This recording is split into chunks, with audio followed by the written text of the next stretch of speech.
Good morning, dear students. Welcome to our subject, English 9, Quarter 3, Week 3. This is Rafi Jogilar, your teacher. Today we have a new discussion, but before we proceed, of course, don't forget to visit our official website, GAITF.sims.school/LCMS. I repeat, GAITF.sims.school/LCMS. Log in your account there, click the English 9, visit the learning path, click the third quarter, and download all the PDF files of your PowerPoint presentation, modules from week 1 to 8, and don't forget to answer the activities and quizzes I have uploaded there. So class, I will not make this any longer. Let's begin with our discussion this morning. Okay? Okay. So previously, we've discussed about the relevance and truthfulness of ideas. Today, what do you think is our lesson? So I'm sure that you have lots there in your mind. So our lesson for this morning is all about the generalization. Okay, now hearing the word of generalization, what do you mean by that? What are your insights or your ideas upon hearing such words? Generalization, from the root word itself, general. What does it mean? I'm pretty sure that you have lots it in your mind. So I imagine that we are having a face-to-face class. I can see that all of you are raising your hands to answer the definition of generalization. But at this time also, I'm asking for your insight or upon hearing that word. So all your answers would be considered correct. Yes, because that's your opinion, because we are not just discussing about generalization. But this time, I'm also asking or if you have any knowledge about this based from your prior knowledge on the given topic. And those who are still watching on our TikTok live, if you have insight about the word generalization, please share your insight on the comment section so that I could be able to entertain that. Okay, so what do I mean by generalization? The word generalization is a sort of a summary. It can be it. So let's find out what is the definition of generalization. So this is our topic for today. Okay, so of course, as usual, before proceeding to our discussion, allow me to introduce to you our learning objectives for today's discussion.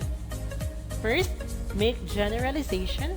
Second, enumerate the ideas presented in the text listened to and prove the validity and evidence of the ideas presented in the text. Learning how to make generalization is an academic skills that as a learner you have to master. This important skill will assist you to have an in-depth understanding of text. When you take a look at all the parts of a text, you will learn to recognize the important information and then summarize it in such a way that gives an encompassing explanation of the idea. Okay, so when you are having a generalization, you are summarizing based on the sequence of ideas or events in that particular movie or story you have read or story or you have listened or you have watched. So the arrangement of the sequence of events are considered as summarizing based on the first event, the second event, the third event, and the last event of the story. So that is generalization. You are making a summarization. So you understand now what is generalization? I guess everyone understood it. Okay. So how to make a generalization? Okay. In making generalization based on a common knowledge and reading passages leads to your application of generalization in your life outside the classroom. Okay. When you are reading a story or even when you are watching a movie, at the end of the movie that you watch, when you are talking to your friends that I've watched this movie, these are the first events that happens in the certain movie that you've watched, that is considered as summarizing. That is considered as summarization. You are summarizing the story. Okay. Okay, so to broaden the definition of generalization, I have here the exact or the accurate definition that would satisfy us the questions that we are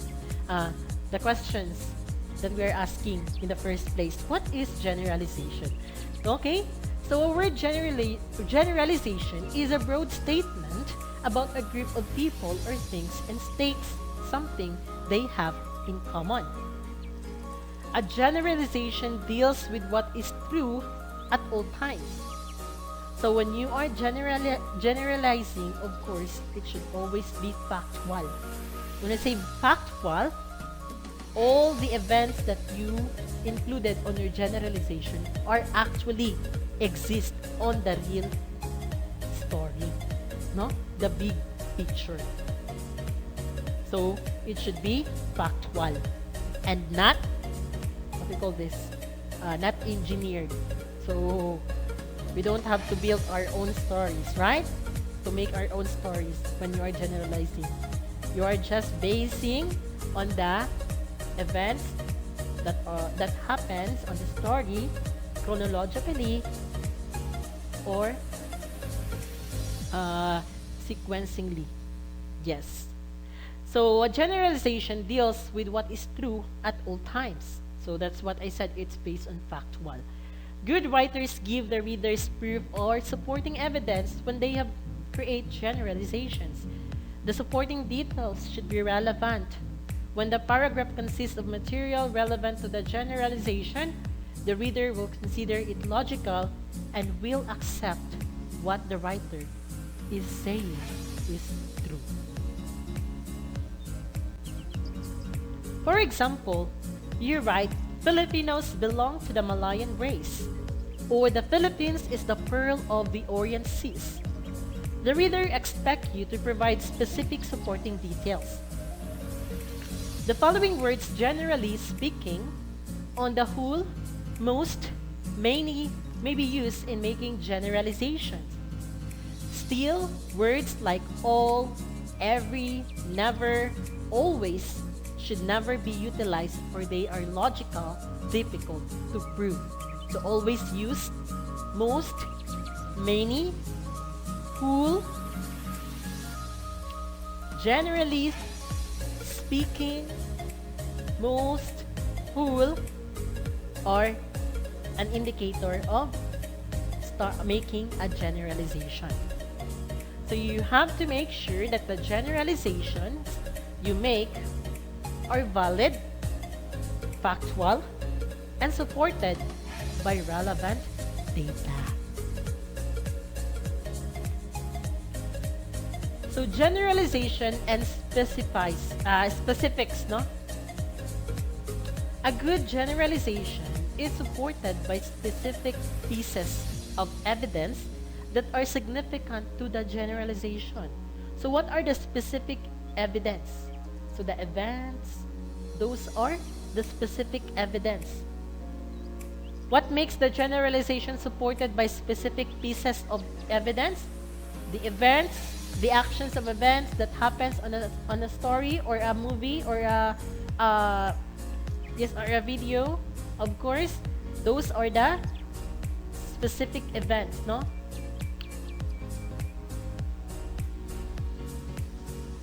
So what can you say about father's breakfast? You can probably say that father had many fruits for breakfast, or you can generalize that father likes fruit. Or what are your bases of saying that father likes fruit? Okay, of course, if he loves to eat fruits, then that's our basis that that likes fruits, right? So what I've told you, class, that when you are making a generalization, always rely that the events or the supporting evidence of your generalization. Because at what I've said earlier, that in making generalization, it should be factual. Hindi siya gawa-gawa lamang, no? Kung hindi, the events that happens on the story are actually exist on the real story. Nakuha, class? I hope that you learned that. And then, what is common among the four statements? Father had different fruits for his breakfast. All sentences supporting the truth of the generalization. From the four specific supporting details, you base the generalization. Now, throwing you the question, what do you think would be your generalization after hearing those statements? So, specifically, or generally speaking, it talks about the fruits. So, his father likes fruits. So that's it. Why you say this? This is your generalization? Because it is based on the factual evidence of the story. And what makes it the generalization? Because it is based on the actual evidence. So, he had different fruits for his breakfast. So meaning, on that statement, you can infer or generalize already the statement that the father likes fruits. Isn't it? Am I right? I hope so. Okay, I hope that you are listening right now. Okay, let's try another one. Okay, generalization, the President of the Philippines has many powers. So what do you think would be the supporting details, no, or the supporting evidence of this generalization? Can you give me one? Those who are listening right now, you can able to share or to post your statements about the generalization. The President of the Philippines has many powers. Okay, so can you give me a supporting evidence on that statement? On that generalization? The President of the Philippines has many powers. So why does this becomes the generalization? What do you think are the supporting details of this? Let's find out. Okay, so this generalization came from the four specific supporting pieces of evidence. So there are four specific supporting evidence below. Okay? Notice that all statements have one Philippine has. All the supporting data mention the President's specific powers, which strongly prove the idea of the generalization. So, the power itself is the idea of the generalization. The supporting pieces of evidence are all factual, because you can check them in the Philippines Constitution. Based on the supporting evidence, we can create an appropriate generalization. So, your generalization would be the President of the Philippines has many powers. Okay, so these are the supporting evidence, the one that I've told you earlier.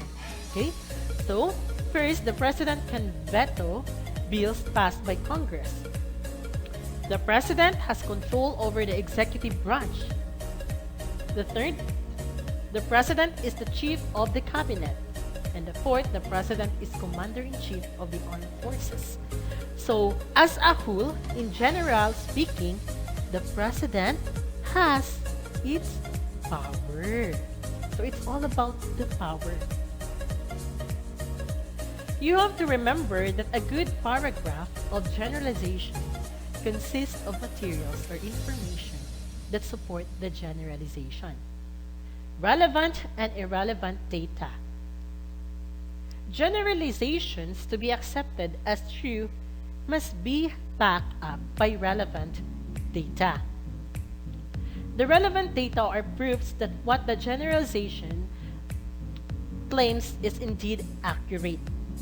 As the one that I've discussed to you earlier, that when you are making a generalization, always bear in mind with the supporting details, because those supporting details are factual evidences. Those are the specific evidence that you can create your own generalization.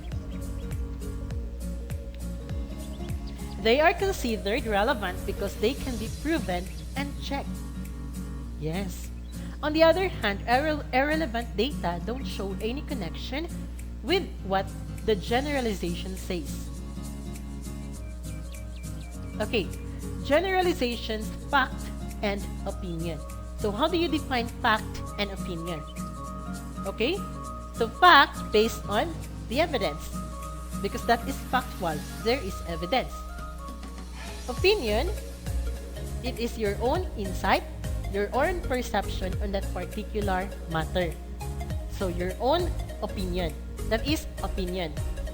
So to differentiate between a fact and opinion, opinion is your own insight, your own perception, your own point of view on that particular matter.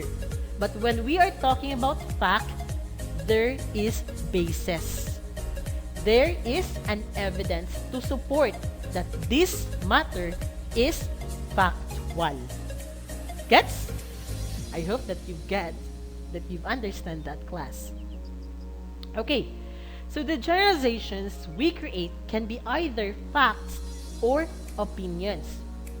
When we talk about factual generalization, we will not have any problem convincing our readers of the truth of what we are saying, because that is factual. We don't need them to convince, no? So we are telling the truth, basing on the evidences presented on that particular matter. Because to see is to believe, and those evidences are the indicators that this matter is factual and not opinion. Okay? Understood? Facts can be checked and proved. How? Of course, through the supporting evidence. This evidence are the basis that your generalization is factual. Gets? Okay. When our generalization is an opinion or a value judgment, it is difficult to prove the idea because it's opinion. There is no specific evidence that could support your statement or your generalization that this is factual. Unlike when